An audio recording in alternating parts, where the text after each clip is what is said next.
You're sitting by the fire. Everyone around you is doing something. One person is scraping a hide.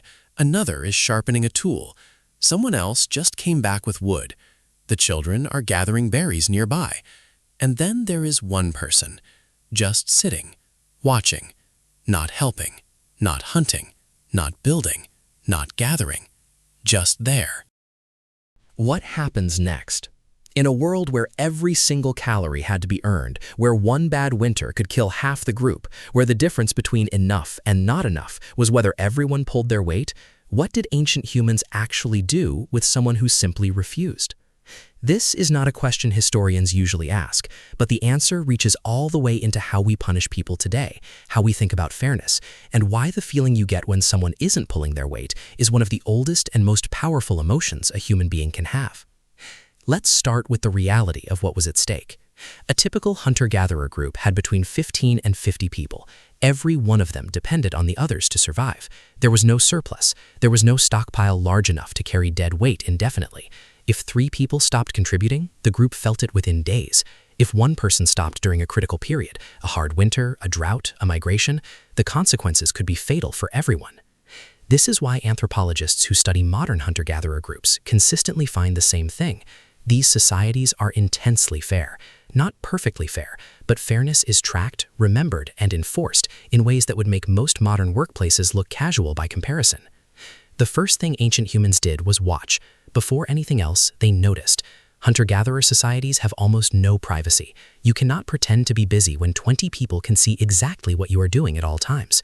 Researchers studying the Hadza in Tanzania found that group members had remarkably accurate knowledge of exactly how much each person contributed, who hunted well, who gathered consistently, who helped willingly, and who needed to be asked.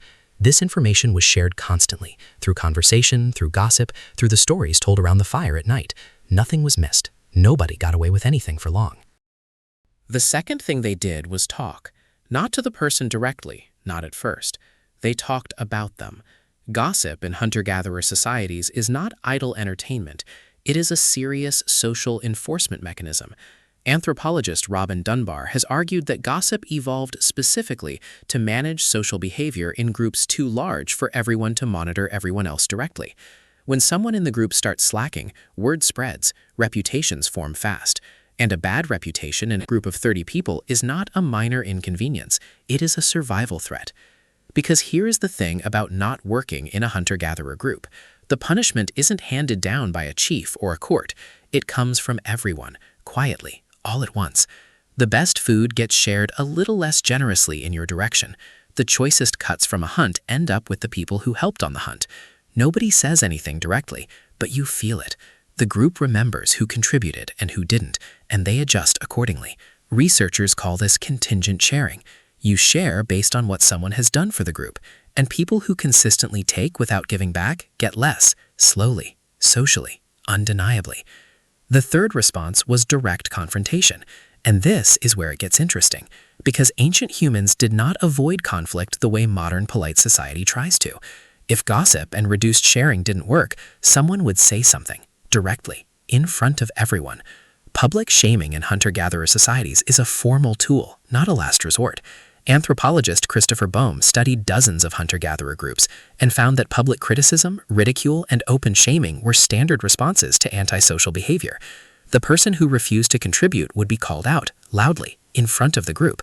Everyone would hear it, and everyone hearing it was the point. Because in a world without walls, public opinion is the only law there is. There are no police, there are no prisons, there are no judges. There is only the group and what the group thinks of you. And what the group thinks of you determines whether you eat well or poorly, whether people help you when you are sick, whether someone shares their fire with you on a cold night. Your reputation was your entire safety net.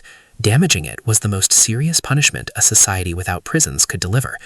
But here is where ancient human psychology gets complicated, because not everyone who refused to work was lazy, and ancient humans understood this in ways we sometimes forget to.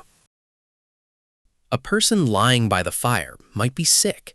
They might be injured in a way that isn't visible from the outside. They might be grieving.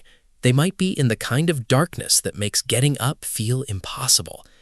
Ancient humans had no clinical language for depression or trauma, but they lived in close enough contact with each other to know that sometimes a person goes somewhere inside themselves and cannot easily come back.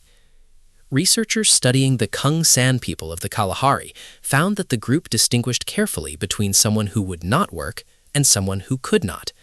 A person who was genuinely ill or grieving or broken in some way that the group could see and verify was treated with patience and care. Food was still shared. Fire was still offered.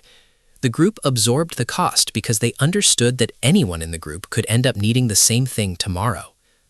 This is one of the most important things about ancient human social life that modern people tend to miss. These groups were not purely transactional. They were not simply calculating who produced what and distributing rewards accordingly like a brutal economic system. They were families.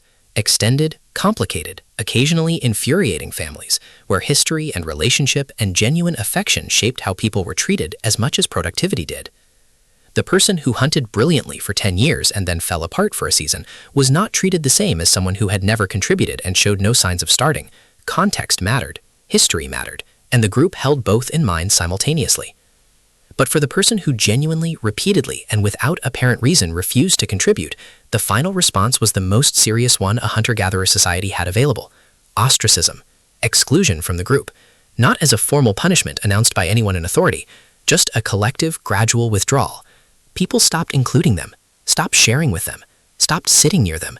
The social warmth that made life in a group worth living slowly disappeared, replaced by a cold that had nothing to do with the weather.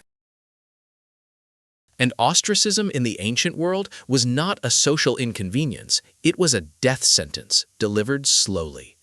A person alone in the Paleolithic had almost no chance. No fire meant freezing. No group meant no coordinated hunting. No one to watch your back meant every predator in the area had a free shot at you while you slept.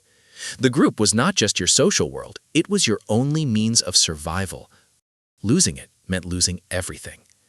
This is why the feeling of being excluded, that specific, physical, almost painful sensation of being left out, is wired so deeply into the human brain.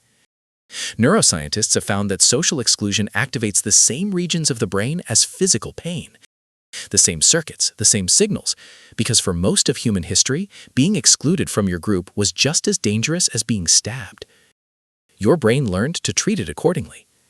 And on the other side, the feeling you get when someone isn't pulling their weight, that specific irritation, that sense of injustice, that almost moral outrage, that is just as ancient. Researchers call it altruistic punishment, the willingness to pay a personal cost to punish someone who is being unfair, even when it doesn't directly benefit you.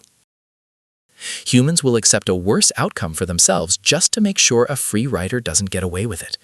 This drive is so strong and so consistent across cultures that many scientists believe it is hardwired, not learned, built in.